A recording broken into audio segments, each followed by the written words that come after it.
அத்தனைக்கும் பொருள் எழுதி ஆயிரம் எழுதி அத்தனைக்கும் பொருள் எழுதி ஆயிரம் எழுதி வந்தியன் முருகா உன்னை பார்த்துவிட்டு பார்த்ததற்கு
ஆளே இருக்க முடியாது. இந்த ஊர்ல இருக்கிற ஆடு புள்ள நான் தான் மேய்க்கிறேன். இந்த ஆட்டெல்லாம் இந்த ஏரிக்காக ஓட்டுன்னு வந்தா அது எந்த பக்கம் தான் போச்சுன்னே தெரியல. யார் தான் எங்க இருக்காங்கன்னு ஒண்ணு போய் ஐயா இந்த ஆட்டெல்லாம் பாத்தியா? பாக்கலையே பாக்கலையே. இந்த ஏரிக்கா இப்படிதான் ஓட்டிட்டு வந்தா எங்கதான் போச்சு ஏதா போச்சு ஏரிக்கை ஓட்டியா? ஆமா அது அது இந்த ஏரிக்கார ஓரமா இருந்தா பரவாயில்ல. அந்த விஸ்வபாயின் கைங்க ஓரமா போயிடுச்சுன்னா அவ்வளவுதான். அவன் ஐயோ ஐயோ ஐயோன்னு கத்துவான். அப்படியா? அதால ஐயா அந்த ஆட்டு நான் ஏரிக்கிற மேல ஏறி பாக்கிறேன். சரி. அந்த ஆடு இப்படி வந்துன்னா இப்படி தெத்தி விடு. தெத்தி வரும். ஆமா ஒரு முக்கியமான விஷயம். என்ன விஷயம்பா?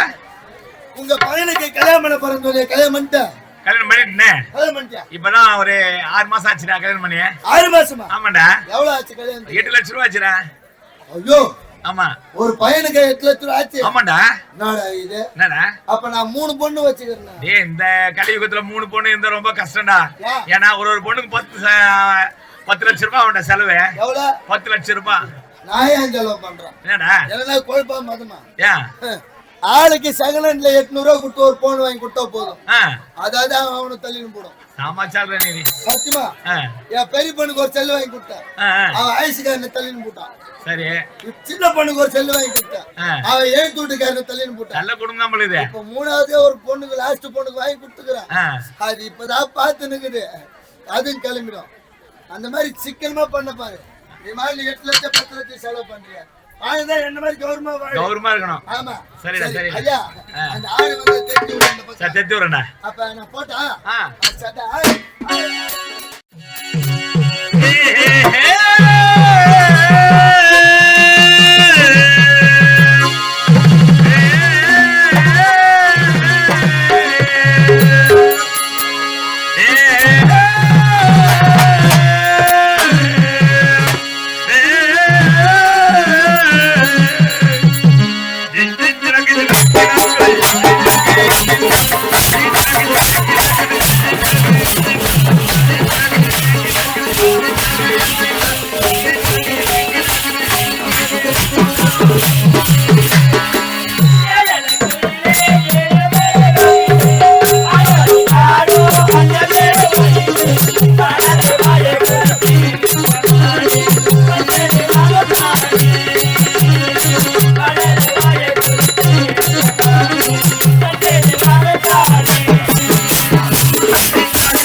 பேசுடி அக்கா சொல்லுடி. நான் ரொம்ப நாளா கேட்கணும் ஆசைப்படுறேங்க. ஆமா கேக்குதாக்கா? சொல்லுக்கா. ஏண்டி உனக்கு யாரும் நீ லவ் பண்றியாடி? அடி பாவி, என்ன அது ஏன் கேக்குறேன் சொல்லு. எனக்கு திருமணம் நடந்து நடந்து 3 வருஷம் ஆகுதுடி. 3 வருஷம் ஆச்சா? ஆமா ஆமா. ஏண்டி கல்யாணம் ஆகி 3 வருஷம் ஆச்சு சொல்றியே? அடி பாவி, கூட நாங்க இருக்கிறோம். இது என்ன ஒரு வார்த்தை சொல்ல குறைஞ்சா போயிரு. பின்னாடி ஆனா அவளுது அது அங்க மட்டும் தான் நீ கேட்கும். எங்க அங்க கேட்க செல்லுல கேக்குதா? நாடி பண்ணுவே நாடி அக்கா. ஏண்டி சொல்லுக்கா. நீ யாடி காதலிக்கிற?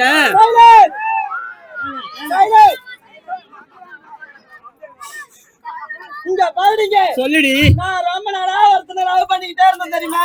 யாரடி? மாமா பையனா? எங்க மாமா பையனை தான் ரொம்ப நாளா லவ் பண்ணிக்கிட்டே இருந்தேன். அப்படியா? ஆமாண்டி. அவன் பேரு? அவன் பேரா? ஆமா. அவன் பேரு நான் சொல்ல மாட்டேன், வெக்கமா வருது. யாடியா? ஏண்டிய நான் ஒரு கேள்விப்பட்ட அப்படியே ஒண்ணு கல்யாணம் ஆயிடுச்சாமே. என்ன அடி பாவி, உண்மை தானே பேசுறேன். அப்படியா? சொல்லுடி. ரொம்ப நாளா ஒருத்தனை லவ் பண்ணிக்கிட்டு இருந்தேன் எங்க மாமா பையனை. அப்படியா? போன வாரம் தாண்டி என்ன பெண் பார்க்க வந்தாங்க. வந்து பாத்துட்டு அடுத்த மாசம் கல்யாணம் வச்சுக்கலாம்னு பேசிட்டு போனாங்கடி அம்மா. போனாங்க. போற வழியில புளியா மரத்துல ஆக்சிடென்ட் செத்து போட்டாங்க. அடி பாவி, ராசியான பெண்ணு. என்ன பார்க்க வரோம் பாத்துட்டே போடுவாங்க. அப்படியா? ஆமா ஆமா. என்னடி ஏண்டி எனக்கோ திருமணம் ஆகி 5 வருஷம் ஆகுது. பாவி, ஏண்டி அது மட்டும் இல்ல, எனக்கோ 2 குழந்தைகள் இருக்கு. குழந்தையா? ஆமா. என்னடி பண்ணலாம் அவள? 5 வருஷத்துக்கு கத்துக்கிறேன். ஆமா. அவ்வளவு பாஸ்டா வந்துக்கிறேன் நடி வீட்டுக்கு. அம்மா அக்கா சொல்லுடி. நீ யாருக்கா காதலிக்கிற? நான் யாரையும் காத்திருக்கல. எனக்கு கல்யாணம் அடி பாவி. இருக்கணும். அக்கா நான் கேள்விப்பட்டேன், நேத்து உங்க ஆளை பக்கத்துல நீ போனீங்களாமே? ஆமா. அப்படியா? சரிக்கா. ஏண்டி என்னடியா? சொல்லக்கா, எல்லாம் கேக்குறியே, உனக்கு திருமணம் நடந்துச்சா? என்னையா கேக்குறேன்? ஆமா. நான் சொல்லட்டாடி. சொல்லுடி. சொல்லட்டா? சொல்லு வெக்கப்படாத. ஏண்டி நானும் ஒருத்தரை காதலிக்கிறேன்டி. யாரடி அது? ஆமா. ஆமா. அவரை காதலிச்சு 6. ஆமாண்டி. எங்க ஊர் பக்கத்து ஊர் தான் ஒரு ஊரே. என்ன ஊரு? ஆமாண்டி. என்ன ஊர்டி? என் ஊர் பேர் சொன்ன உனக்கு? அடி ஒரு பேர் தான் சொல்லு. ஏண்டி சொல்லுடி. எங்க லவர் பேர் நான் சொல்ல மாட்டேன். ஏன்? ஆனா செல்லம்மா கூப்பிடுற பேர் என்ன சொல்றேன்? சொல்லுடி. அவர் நான் செல்லம்மா அம்மு அம்முன்னு கூப்பிடுவேன் நானு. அப்படியா? ஆமாண்டி. சரிடி. ஆமா ஆமா. ஏண்டி சொல்லுடி. இத பாருங்கடி. சொல்லுங்கடி. பள்ளிக்கூடம் விடுமுறை விட்டாச்சு. ஆமா. இந்த விடுமுறை நாட்களே நாம் அனைவரும் சந்தோஷமா இருக்கிறேன்டி. ஆமாண்டி. அது மட்டும் கிடையாது, சொல்லு. நான் ஒரு விஷயம் கேள்விப்பட்டேன். என்னடி விஷயம் கேள்விப்பட்டேன்? நம்ம ஊர்ல இருக்கிற முட்டத்தூர் பக்கத்தூர். ஆமா, நம்ம பக்கத்தூர்ல முட்டத்தூர் கிராமம். அந்த முட்டத்தூர்ல திருவிழா என்று கேள்விப்பட்டேன். என்னது? அந்த முட்டத்தூர் கிராமத்துல திருவிழா நடக்குதா? ஆமா. அந்த திருவிழாவுக்கு நான் வரணுமே போய். யாரு? நானுடி. நீயா? ஆமா ஆமா. இங்க பாருங்க, சொல்லு. அந்த திருவிழாக்கு என்ன கூட கூட்டிட்டு போனீங்கன்னா, உன்னை கூட்டிட்டு அந்த திருவிழாக்கு கூட்டிட்டு போய் எனக்கு அழகான பொம்மைங்களா வாங்கி கொடுத்தீங்கன்னா, அந்த பொம்மைங்களை நான் பிடிச்சு பிடிச்சு பிடிச்சு பிடிச்சு விளையாட்டு பொம்மை. விளையாட்டு பொம்மை ஏண்டி உனக்கு பொம்மை மட்டும் இல்ல, நான் குச்சி முட்டையே வாங்கி எனக்கு தரேன். குச்சி மிட்டாயெல்லாம் தேவையா கிடையாது. வச்சுக்கோ. எனக்கு பொம்மைங்க வாங்கி கொடுத்தீங்கன்னா அதுவே போதும். பசங்க தக்குறானுங்க, அனுமதி கேட்டு பொம்மை கொடுப்பானுங்க. அது பாவி அந்த பொம்மை கேட்கறேன் நானு. ஏண்டி அந்த முட்டத்தூர்ல திருவிழா கேள்விப்பட்டேன். திருவிழா கேட்கிறேன். இந்த லீவு நாள்ல இந்த லீவு நாள்ல நாட்கள் போக வேண்டும் என்றால் முட்டத்தூர் செல்ல வேண்டும். அந்த முட்டத்தூர் கிராமத்துக்கு செல்ல வேண்டும். ஆமாண்டி. சென்று அங்க திருவிழா பார்க்க வேண்டும். சந்தோஷமா ஆடி சந்தோஷமா பாடி ஆடி பாடி. போகலடி.